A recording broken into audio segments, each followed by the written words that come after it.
Dans les grosses têtes de RTL ce jeudi 16 février dernier, Laurent Ruquier a fait une discrète mais piquante allusion à l'affaire Pierre Palmade. Cela fait maintenant 10 jours que Pierre Palmade est au cœur de l'actualité, après avoir provoqué un accident de voiture survenu en Seine-et-Marne alors qu'il conduisait sous l'emprise de la cocaïne. D'abord placé en garde à vue puis présenté à un juge d'instruction, l'humoriste de 54 ans a été mis en examen pour homicide involontaire ce vendredi 17 février et transféré avec un bracelet électronique à l'hôpital Paul-Brousse de Villejuif dans le Val-de-Marne.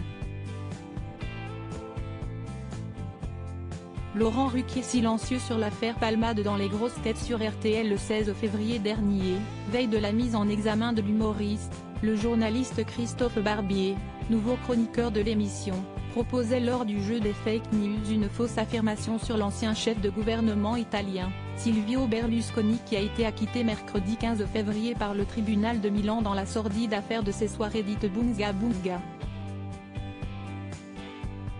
Il y a eu en Italie le procès des soirées Bunga Bunga. Vous savez, ces orgies organisées par Silvio Berlusconi. Il a été relaxé à ce procès.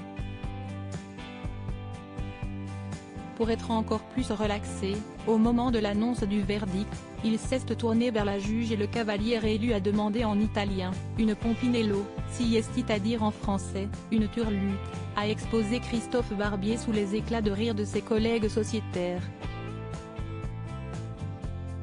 Tant qu'on ne conduit pas une question bilingue et très grivoise, style auquel les auditeurs des grosses têtes sont habitués, mais qui a inspiré une blague assez osée à Laurent Ruquier.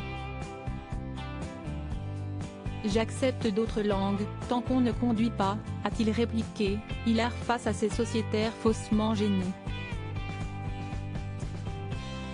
Si est-il la seule allusion de l'animateur aux faits divers tragiques impliquant celui qu'il côtoie habituellement dans son émission sur RTL ou sur différents plateaux télé.